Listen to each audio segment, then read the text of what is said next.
अस्सलाम वालेकुम, बिस्मिल्लाहिर्रहमानिर्रहीम। दोस्तों आप कैसे हैं? उम्मीद करती हूँ आप सब खैरियत से होंगे। आप देख रहे हैं हमदा रशीद फूड सीक्रेट्स। तो दोस्तों आज मैं बहुत ही मज़े का चिकन आलू कोरमा की रेसिपी लेके आई हूँ। तो ये बहुत ही आसानी से झटपट बन जाता है, तकरीबन आधा घंटा लगता है। अगर आप इस तरीके से इसको बनाएंगे तो बहुत ही जल्दी बना पाएंगे। उसके लिए मैंने 1 किलो चिकन लिया है, 2 आलू लिए हैं, ये तकरीबन आधा किलो आलू बनते हैं, 2 प्याज लिए हैं मैंने बड़े साइज़ के, 2 टमाटर, 5-10 सब्ज़ मिर्चें, लहसुन अदरक लिया है। तो शुरू करते हैं अपनी रेसिपी। एक कढ़ाई में मैंने डाला है 1 चम्मच ऑयल। पहले भी मैं कई बार बता चुकी हूँ, मैं ऑयल कम यूज़ करती हूँ। तो जब कम ऑयल यूज़ करते हैं तो उसके लिए हमें सालन को बहुत ज़्यादा अच्छा भूनना पड़ता है। तो प्याज मैंने इसमें डाल दिया है। प्याज को मैं हल्का सा कर लूँगी ब्राउन, काला नहीं करना इसको, बस बिल्कुल हल्का सा ब्राउन करना है। जब ब्राउन हो जाएगा तो इसके अंदर हम डाल देंगे अपना लहसुन, अदरक और सब्ज़ मिर्चों का पेस्ट। मैंने थोड़ा सा दही डाल के तो उसके साथ बना लिया था। दही ज़्यादा नहीं डाला, 2-3 टेबल स्पून डाले हैं बस। तो अब इतना ही डालें, अगर स्किप करना चाहते हो स्किप भी कर सकते हैं। तो अब मैंने डाल दिया इसके अंदर टमाटर का पेस्ट। इसको मैं अच्छी तरह से भूनूँगी। जब हमारा जो है कलर आ जाएगा तो और पानी खुश्क हो जाएगा टमाटर का, तो इसके अंदर हम डाल देंगे चिकन। चिकन को डाल के हमने 3 से 4 मिनट तक इसकी अच्छी सी बुनाई करनी है। बुनाई का हमने ख़ास ख्याल रखना है, भूनना जितना अच्छा हम सालन को भूनेंगे उतना ही हमारे सालन का जो फ्लेवर है वो ज़्यादा होगा।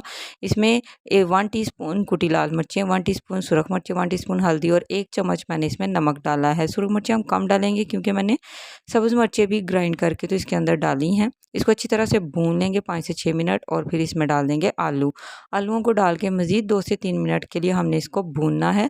आँच हमने दरमियानी ही रखनी है। मैं तमाम खाने जो है दरमियानी आँच पे पकाती हूँ। जब इसमें पानी डालेंगे तब थोड़ी आँच तेज़ करेंगे। तो बहुत ही अच्छा माशाल्लाह खूबसूरत हमारा सालन बन चुका है। इसमें मैंने डाल दिया है 1 गिलास पानी। आपको जितना शोरबा अच्छा लगता है आप उस हिसाब से अपना पानी कम ज़्यादा कर सकते हैं। मुझे ये दरमियाना सा बस मैंने इसका शोरबा बनाना है, तो उसके लिए मैंने 1 गिलास जो है पानी डाल दिया है। इसको मैंने अब 10 मिनट के लिए थोड़ा दरमियानी से थोड़ी तेज़ आँच पे पकने दूँगी। जब 10 मिनट हो जाएँगे तो मैं इसको एक बार अच्छी तरह से हिला लूँगी। इस तरह होगा कि हमारे आलू जो हैं वो बिल्कुल पक जाएँगे इसके अंदर।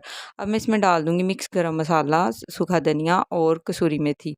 इसको डाल के हमने मज़ीद 2 से 3 मिनट इसको मज़ीद अच्छी तरह से पकाना है और फिर अब हमने इसको 5 मिनट के लिए अब हमने इसको क्या करना है, दम वाली आँच पे इसको हमने रख देना है ताकि हमारे सालन का जो कलर है वो बहुत अच्छा सा कलर आ जाए। तो इस तरह से हमारा सालन बहुत ही खूबसूरत और मज़ेदार जो है वो बनता है। तो माशाल्लाह अल्हम्दुलिल्लाह पूरे किचन में खुशबुएँ फैल चुकी हैं, बड़ी ज़बरदस्त खुशबू आ रही है। देखिए मैंने इसमें कोई भी साबुत मसाला नहीं डाला। इसमें मैं अब शामिल कर रही हूँ सब्ज़ मिर्चें और सब्ज़ धनिया। तो बहुत ही खूबसूरत हमारे सालन का कलर आ गया है। चैनल पर नए हैं तो सब्सक्राइब कर लें। वीडियो कैसी लगती है कमेंट ज़रूर किया करें, लाइक शेयर ज़रूर किया करें। Thanks for watching. अल्लाह हाफ़िज़।